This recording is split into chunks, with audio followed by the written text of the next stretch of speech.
J'ai acheté le PC gamer le moins cher sur le bon coin. Ok, donc je l'ai reçu, le carton était déjà à moitié ouvert quand je suis allé le chercher au point relais. Donc bon, on va voir qu'est-ce que le vendeur m'a mis à l'intérieur. Ok. Donc déjà, on a une première boîte qui est tout simplement la boîte de la carte graphique. Donc vous allez déjà savoir qu'est-ce qu'est la carte graphique. C'est une GTX 1050 Ti. Et le vendeur m'a donc indiqué que la carte graphique était neuve. Sachant qu'une carte graphique comme ça vaut aujourd'hui neuve dans les 200-230 euros. Et que je vous rappelle que le PC Gamer, je l'ai payé seulement 200 euros.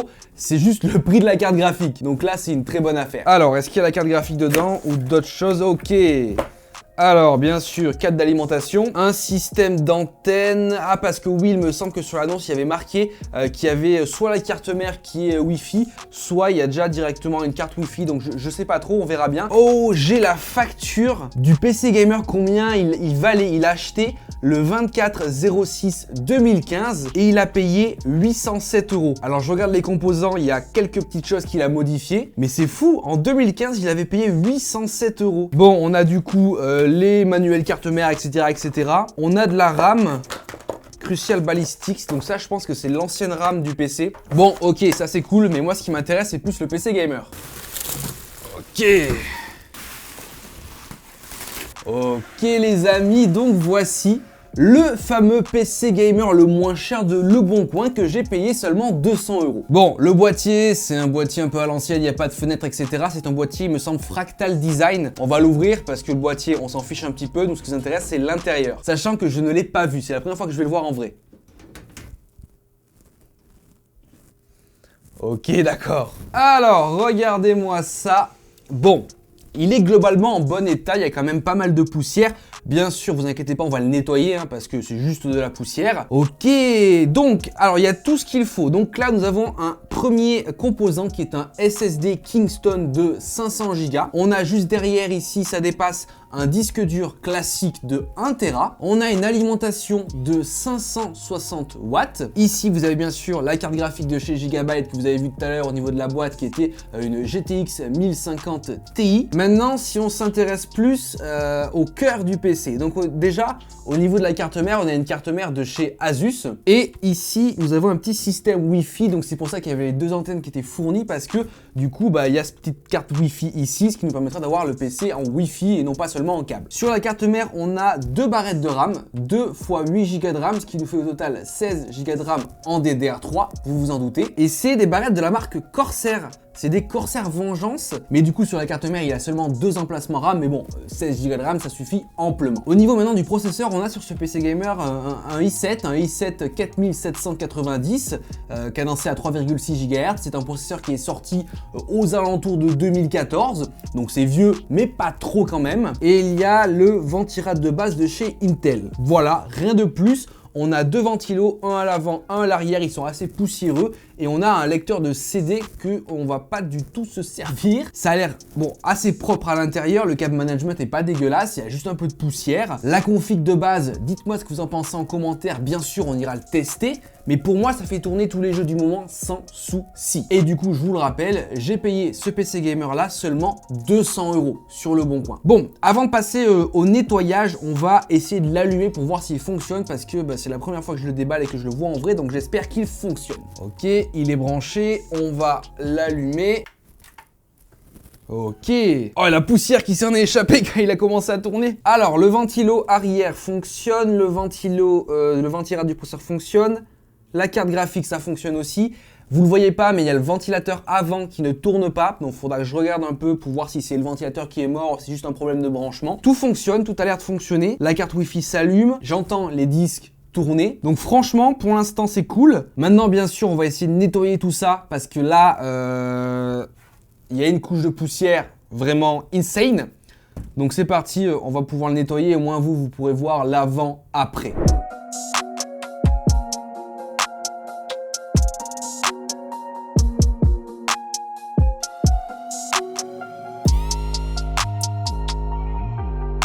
Alors, pourquoi ce ventilateur ne fonctionne pas? Ok, ça c'est réparé.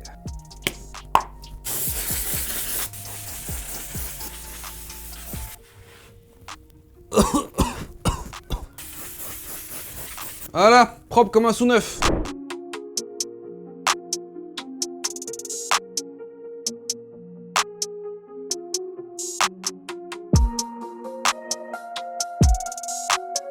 Bon, ça y est, il est nettement mieux comme ça. J'ai pu enlever la majorité de la poussière avec la petite bombe à air sec que j'avais achetée. Donc franchement, voilà. Là, il est dans un meilleur état. J'ai aussi pu réparer le ventilo de l'avant. En fait, c'était simplement la connectique qui était un peu débranchée. Voilà, donc là, les deux ventilos fonctionnent à présent. Donc ça, c'est cool. Donc au final, on a pour 200 € sur le bon coin une config gamer vraiment très intéressante. Certes, avec des composants un peu anciens, le i7, la DDR3. Ok, mais on a une GTX 1050 Ti, c'est pas trop mal. Et vous verrez quand on va aller le tester juste après que il fera sans problème tourner la plupart des jeux en bonne qualité et avec beaucoup de FPS. Donc comme quoi, sur le bon coin, on peut trouver des machines encore potable qu'il faut peut-être un peu réarranger. Sur certains PC que j'ai vu, il fallait soit changer la RAM, soit changer le stockage.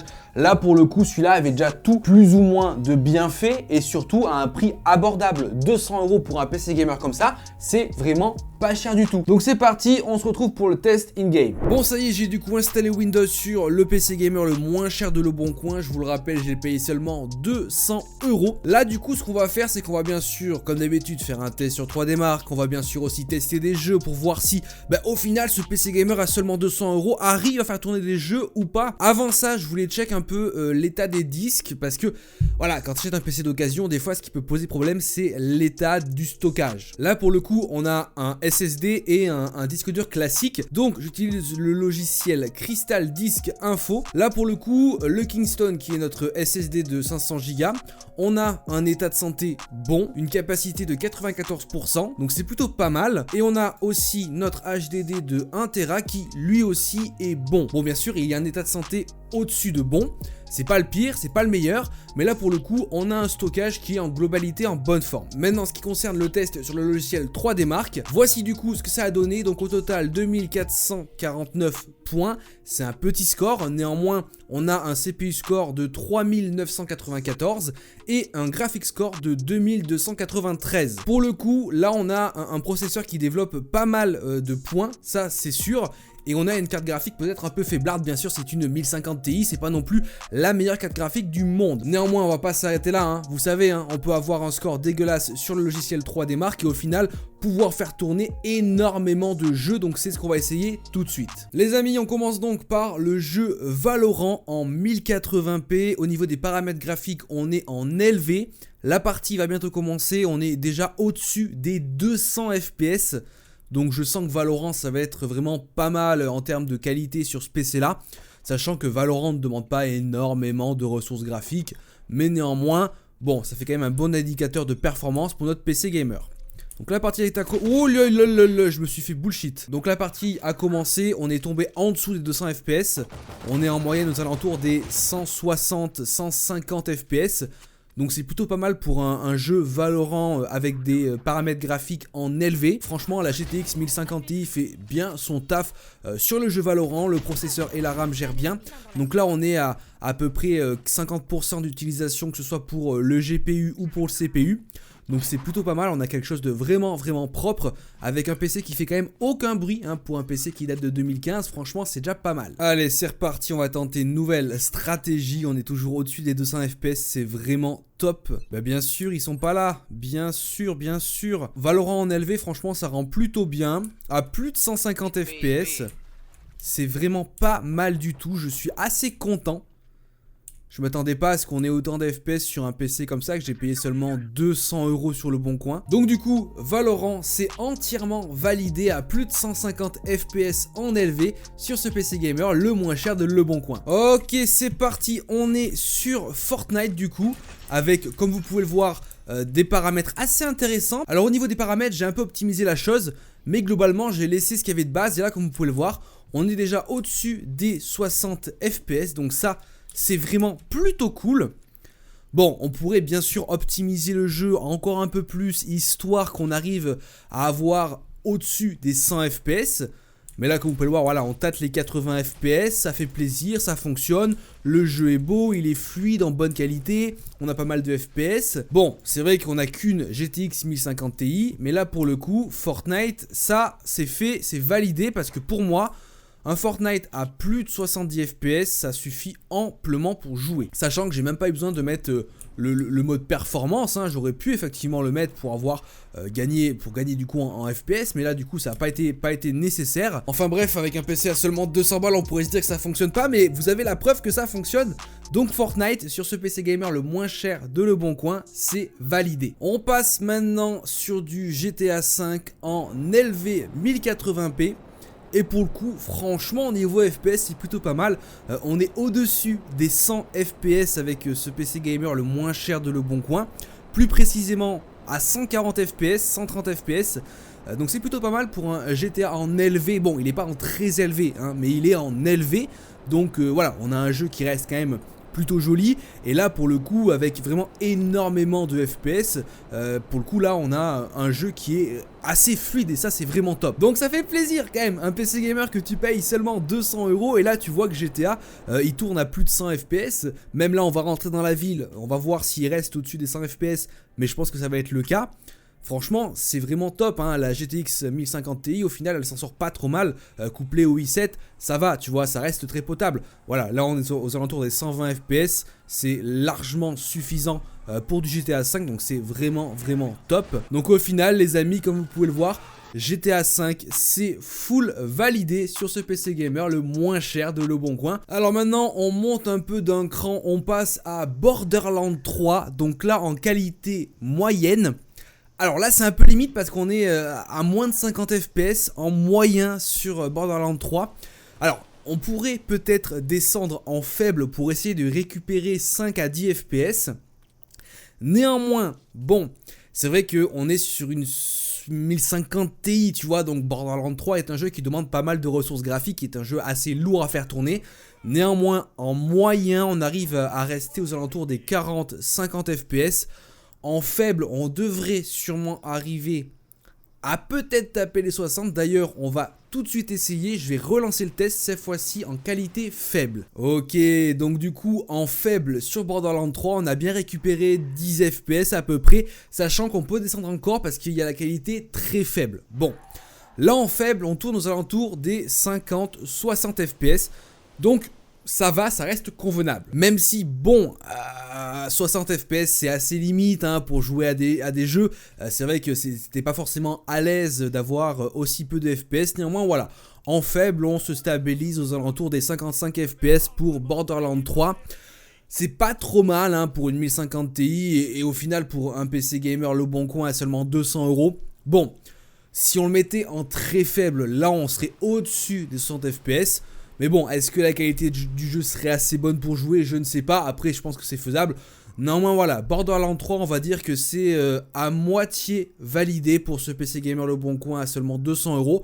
Mais bon, voilà, c'est quand même un petit peu validé, donc c'est pas trop mal. C'est un jeu qui demande énormément de ressources graphiques. Là, on va passer à un autre jeu et je suis pas sûr qu'il puisse tourner sur ce PC-là. Ok, les amis, on se retrouve sur Modern Warfare 2.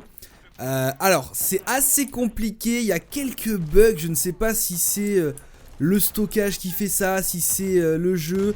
Pourtant, au niveau des paramètres de qualité, on n'est pas en faible, on n'est pas non plus, voilà, on est entre moyen et faible.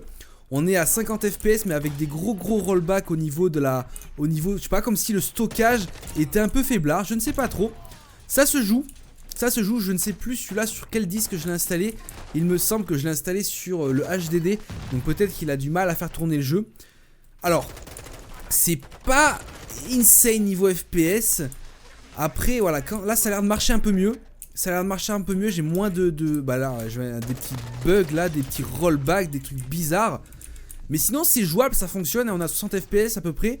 Donc c'est pas trop mal. Donc je suis surpris, je pensais vraiment qu'il tournerait absolument pas. Là il tourne. Donc à noter, comme je t'ai dit, des petits rollbacks à certains moments. Dans tous les cas, vous le verrez sur le gameplay. Mais sinon à part ça, 70 FPS à peu près de moyenne. Donc c'est très correct. Là j'ai plus trop de rollback, j'en ai un petit, c'est correct. Donc pour l'instant c'est vraiment top. Je suis assez satisfait là pour l'instant. Je pensais pas que la 1050 Ti arriverait à le faire tourner de manière aussi correcte, j'ai envie de te dire. Ok, donc là ça fait un petit moment que j'ai plus de petits rollbacks. On est à 70-80 FPS, c'est vraiment bien. Ça tourne bien mieux que sur Borderlands 3. Après bon, on est quasiment en faible, hein, mais ça reste encore une fois très bien. Je suis surpris, je suis trop choqué que ce PC Gamer à 200 balles chez Le Bon Coin bah arrive à faire tourner ce jeu quoi. C'est trop bien. Donc franchement, Modern Warfare 2 sur ce PC Gamer le moins cher de Le Bon Coin, c'est clairement validé. Alors après à voir aussi si les rollbacks reviennent, etc. Mais pour l'instant il n'y en a plus. Mais pour le coup, Modern Warfare 2 sur ce PC Gamer le moins cher de Le Bon Coin, c'est validé. Et ça, clairement, ça fait ultra plaisir. Donc au final les amis, on se retrouvait là avec notre petit PC Gamer, le moins cher de Le Bon Coin, que j'avais seulement payé 200 €, avec à l'intérieur un i7 de 2014, 16 Go de RAM en DDR3, une GTX 1050 Ti, un peu de stockage en SSD et en HDD. Bon, au final, un PC Gamer avec une config qui payait pas forcément de mine. Et au final, on a vu que sur les jeux, ben, ça faisait tourner la plupart des jeux à environ 100 FPS et surtout en très bonne qualité. Donc au final, on pouvait de prime abord dire que cette petite config à 200 balles allait être vraiment éclatée au sol. Mais franchement, elle fonctionne et elle fonctionne plutôt très bien. Et pour moi, 200 € pour une config comme ça, même s'il y a des vieux composants, ça reste vraiment extrêmement peu cher. Hein. Le prix de juste la carte graphique, c'est 200 balles. Moi personnellement, si je devais revendre là ce PC Gamer, d'ailleurs c'est ce que je vais faire, hein, ce PC Gamer là, moi je vais le revendre par la suite. Je vais le mettre aux alentours des 350-380 €. Donc au final, voilà, on peut se faire, en achetant des petits PC Gamer pas chers sur Le Bon Coin, on peut se faire de la marge et gagner de l'argent comme ça. Voilà, il faut quand même chercher, hein. J'ai cherché quand même 2 semaines avant de trouver ce PC Gamer là, mais au final je suis vraiment pas déçu parce qu'il fonctionne vraiment très bien. Donc les amis, j'espère bien sûr que cette vidéo vous aura plu. N'hésitez pas à mettre votre meilleur like à cette vidéo, ça fera ultra plaisir. Et aussi bien sûr, abonnez-vous à la chaîne, c'est entièrement gratuit. Et moi du coup, bah je vous dis à plus dans de prochaines vidéos. Allez, ciao tout le monde!